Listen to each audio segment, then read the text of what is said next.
जरायम की दुनिया में अपराधी और पुलिस के बीच धरपकड़ का एकमात्र जरिया होता है खबरी, जो अपनी जान पर खेलकर पुलिस को अपराधियों की इंफॉर्मेशन देते हैं। खबरियों के टिप पर तो बड़े बड़े गैंगस्टर और डॉन भी पकड़े गए।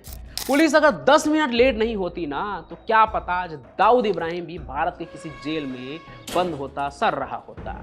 वैसे आज कहानी सिर्फ दाऊद की नहीं, बल्कि भारत के सबसे बड़े और अमीर खबरी की है, जिसकी मौत एक्सीडेंट में हुई। लेकिन कहते हैं सबसे बड़े खबरी के मौत के पीछे डॉन का ही हाथ है।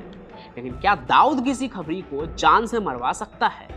अब ये तो आप तब समझ पाएंगे जब आप खबरी सलीम लंगड़े की पूरी कहानी सुनेंगे। तो आइए वो कहानी आपको एकदम शुरू से सुनाते हैं। सलीम लंगड़ा 80 और 90 के दशक का इकलौता खबरी है, जिसने न सिर्फ पुलिस की मदद की, बल्कि अपने मुखबिरी से देश की दूसरी सुरक्षा एजेंसियों की भी मदद की और भारत को बाहरी खतरे से बचाया।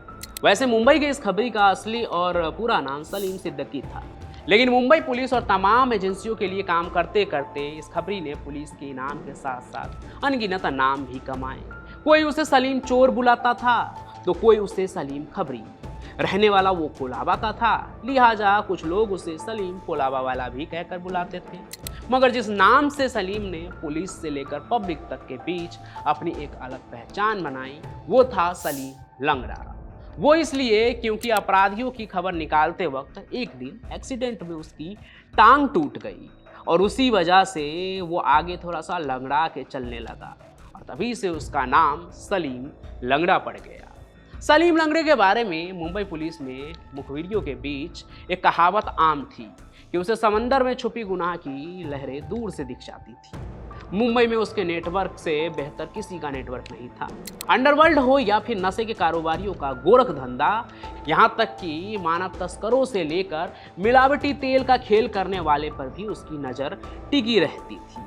फिर एक दिन सलीम के इनपुट पर ही पुलिस ने उस दौर में नशे की इतनी बड़ी खेप पकड़ी कि उससे पहले हिंदुस्तान की किसी भी एजेंसी ने नहीं पकड़ी थी। उस दौर में ही अंतर्राष्ट्रीय बाजार में उस खेप की कीमत करोड़ों में थी और जब सलीम ऐसी खबर देता था तो उसे इनाम भी मिलता था और उसे इतने इनाम मिले थे कि वो सबसे अमीर खबरी बन गया था। एक बार की बात है, सलीम ने एक ऐसा ही टिप मुंबई के कस्टम डिपार्टमेंट को दिया था और ड्रग का उसने ना एक बहुत बड़ा खेप पकड़वा दिया था, जिसके बदले उस जमाने में सलीम लंगड़े को 18 लाख रुपये बतौर इनाम में मिला। लेकिन उसे देखकर ऐसा लगता नहीं था कि उसके जेब में 1000 रुपये भी होंगे। तो जब वो अपने 18 लाख रुपये लेकर अपने बीबी के साथ कोलाबा के एक बैंक में जहां उसका खाता था पैसे जमा करने पहुंचा, तो मैनेजर को लगा कि इसके पास इतने पैसे कहां से आए। मामूली सा दिखने वाला इंसान, उसके पास लाखों 18 लाख रुपये, देखने में तो बहुत गरीब लग रहा है। इसलिए उन्होंने क्या किया, उन्हें बिठाया और चुपके से पुलिस को बुला लिया। अब सलीम लंगड़ा एक खबरी था, ये बात सिर्फ उन लोगों को पता था जिनके लिए वो खबरी का काम करता था। लिहाजा जो पुलिस आई उन्हें भी नहीं पता था कि ये वही सलीम लंगड़ा है जो सबसे बड़ा खबरी है। सलीम भी अपनी सुरक्षा के लिहाज से अपनी पहचान जाहिर नहीं कर सकता था और ना ही ये बता सकता था कि पैसा खबरी होने के लिए इनाम में मिला है। लेकिन जब पुलिस को जवाब नहीं मिला कि उनके पास ये पैसे आए कहाँ से, तो उन्होंने सलीम, उनकी बीबी और 18 लाख रुपये को लेकर थाने आ गए। सलीम पक्का खबरी था, उसने अपना मुंह नहीं खोला। वो बस ये बोलता रहा कि मैंने कोई जुर्म नहीं किया, ईमानदारी खून पसीने की कमाई है। लेकिन पुलिस पूछ रही थी, लेकिन खून पसीने का वो काम कहाँ से, किसने दिया ये पैसे? अब सलीम ये बता नहीं सकता था।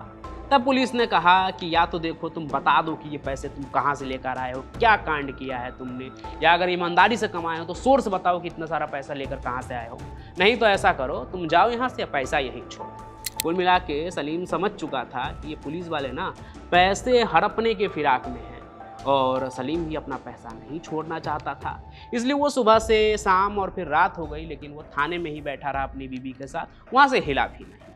लेकिन इसी बीच किस्मत से क्या हुआ ना कि उसी शाम थाने में किसी ज़रूरी काम को लेकर कस्टम विभाग का एक अफसर जो है वो कोलाबा थाने में पहुँच गए और वहाँ जब वो पहुँचे तो उन्होंने सलीम को देखा।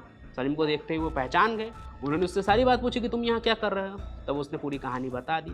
फिर उस अफसर की पैरवी पर पुलिस वालों ने सलीम को पैसे के साथ जाने दिया। हालांकि उसने पूछा भी कि क्यों आप इसे छोड़ रहे हो। उसने कहा कि तुम समझो कि मैं बोल रहा हूँ इसलिए छोड़ दो। पुलिस वाले भी छोड़ देते हैं क्योंकि कोई क्राइम केस तो था नहीं, तो जाने देते हैं। लेकिन जब बाहर निकलता है वो कस्टम ऑफिसर, तो सलीम से पूछता है कि तुम यहाँ क्यों बैठे रहे, तुम बता देते कौन हो, हमने दिया है पैसा या जो भी था, तुम सच बता देते, जाने देते ये।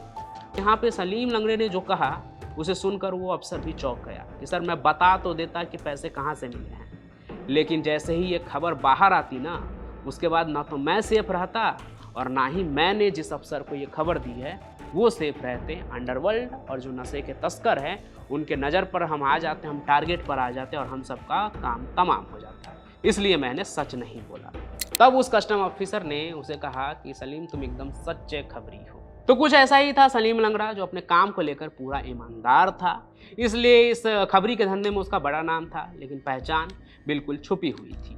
नॉर्मल ज़िंदगी में वो आम लोगों के तरह ही कुछ काम धंधा किया करता था, लेकिन दूसरी तरफ अंडरवर्ल्ड में उसके नाम के कई सारे दुश्मन थे जो उसे रास्ते से हटा देना चाहते थे, क्योंकि सलीम लंगड़े की वजह से पुलिस अफसर उनके धंधे पर हाथ मार दिया करती थी और उनका जो बना बनाया धंधा था अंडरवर्ल्ड वालों को वो चौपट हो जाता था। उनका जो सामान होता था करोड़ों करोड़ों का वो पकड़ा जाता था। यूँ तो सलीम हर वक्त अपराधियों के पीछे होता था खबर हासिल करने के लिए, लेकिन एक बार खुद खबर सलीम तक चलती हुई आई थी। दरअसल हुआ ये कि दाऊद के गैंग से जुड़े एक आदमी ने सलीम लंगड़े से मुलाकात की। उसका बोट का बिजनेस था। उसने कहा कि ये 2 विदेशी हैं, यहाँ रहने आए हैं, उनका ख्याल रखो तुम, ये जहाँ जहाँ बोले वहाँ वहाँ इनको ले जाओ। इनका जो धंधा है वो ड्रग्स और तेल के धंधे से जुड़ा है, तो तुम इसे घुमाओ मुंबई में जहाँ ये बोले। सलीम का दरिये में बोट का बिजनेस था, तो उसने बोट पर घुमाना उन्हें शुरू कर दिया। बदले में पैसे मिल रहे थे और सलीम अपराधियों के बीच में भी रहता था ताकि कोई खबर उसे मिल जाए। इसके बाद उन्हीं के साथ वो रहने लगा। फिर इसी दौरान क्या हुआ ना, सलीम अपराध को तो देखकर ही पहचान जाता था, उन दोनों विदेशी लोगों की हरकतों पर उसे शक होने लगा। फिर उसने समझने की कोशिश की कि आखिर वो लोग मुंबई में घूम क्यों रहे हैं, वो भी खास करके एक ही जगह पर जहाँ पहुँचकर वो फोटोग्राफी लेते थे अलग अलग तरीके से, और वो भी अमेरिकी काउंसुलेट। फिर सलीम ने जब अपनी जो खबरी वाला जाल है उसे फैलाया तो पता चला कि वो दोनों मुंबई में मौजूद जो अमेरिकी काउंसुलेट है उस पर धमाका करने की प्लानिंग कर रहे हैं, इसीलिए बार बार उस जगह की रेकी कर रहे हैं। और अगर ये धमाका अंजाम हो जाता तो समझिए कि एक तरह से जब बाद में जांच होती इसकी, तो इसमें पता चलता कि सलीम लंगड़ा भी उनके साथ मिला हुआ है, जो उनके रेकी में शामिल था, उन्हें वहाँ लेकर जाता था वो। और अगर इस केस में वो फंस जाता सलीम लंगड़ा, तो उसके खबरी होने का भी कोई फ़ायदा नहीं होता, उस पर आतंकवाद के जो भी आरोप होते हैं वो लगते उसी हिसाब से होता। इसलिए वो क्या करता है कि तुरंत आईबी के एक अधिकारी से जाकर मिलता है, जिनका वो खबरी भी होता है, और उन्हें सारी बात बता देता है कि जाने अनजाने में वो कुछ आतंकवादियों के साथ है कुछ दिनों से। तब आईबी के अफसर उससे कहते हैं कि अगर तुम अचानक से उनका साथ छोड़ दोगे तो उन्हें शक हो जाएगा और वो गायब हो जाएंगे, इसलिए उनके साथ ही रहो, उनके प्लान का पता करो।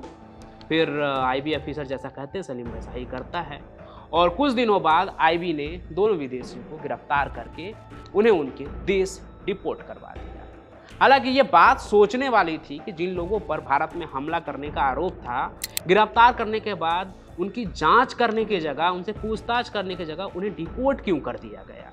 इधर दिन बीतते गए और धीरे धीरे सब कुछ नॉर्मल हो गया और वापस से सलीम भी अपने काम पर लग गया, बाकी सब कुछ भी नॉर्मल हो गया। लेकिन सलीम की जो पहचान थी वो विदेशियों तक जाहिर हो चुकी थी। अब सलीम एक तरह से समझिए कि अंडरवर्ल्ड में उसके बारे में लोगों को पता चल गया था। फिर सितंबर 2007 को सलीम अपनी पत्नी मुमताज़ के साथ स्कूटर पर सवार होकर मुंबई के दरखाना के पास से होते हुए कहीं जा रहा था। तभी एक ट्रक ने उसे टक्कर मार दी और उन दोनों की वहीं मौत हो गई। उस वक्त ट्रक के ड्राइवर को भी गिरफ्तार किया गया था, लेकिन सब नॉर्मल एक्सीडेंट ही साबित हुआ।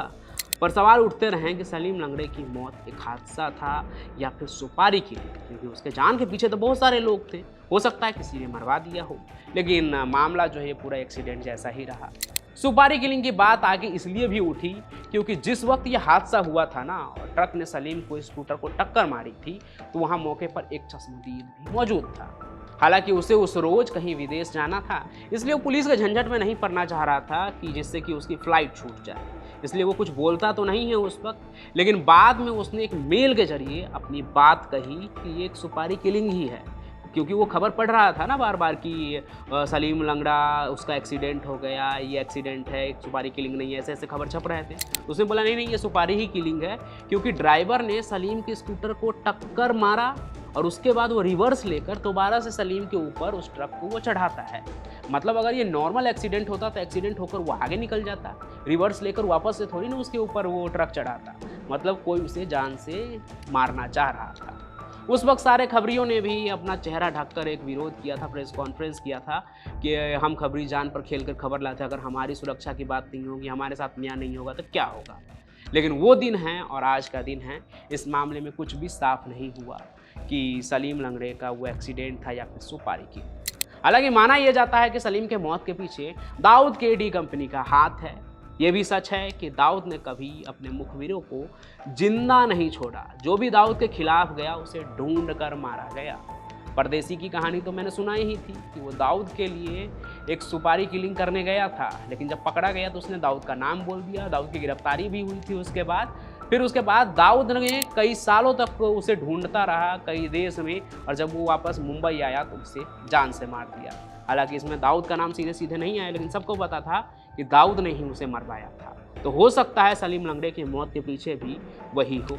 बाकी आपको क्या लगता है वो आप कमेंट करके जरूर बताइएगा। यही थी कहानी भारत के सबसे बड़े और सबसे अमीर खबरी सलीम लंगड़े की। इसके बारे में भी आप क्या सोचते हो वो लिखिएगा, मन में कोई सवाल है वो भी लिखिए। बाकी इस कहानी को लाइक कीजिए, ज़्यादा से ज़्यादा शेयर कीजिए, हमारे इस चैनल को सब्सक्राइब जरूर कर लीजिए, क्योंकि हमें देखने वाले ज़्यादातर लोग चैनल को अभी तक सब्सक्राइब नहीं किए हैं। तो आप जरूर सब्सक्राइब करें, हमारे साथ जुड़े। मैं पंचम प्रकाश मिलता रहूंगा आपको किसी और सफर में, किसी और क्राइम की कहानी के साथ। तब तक के लिए आपका बहुत बहुत धन्यवाद।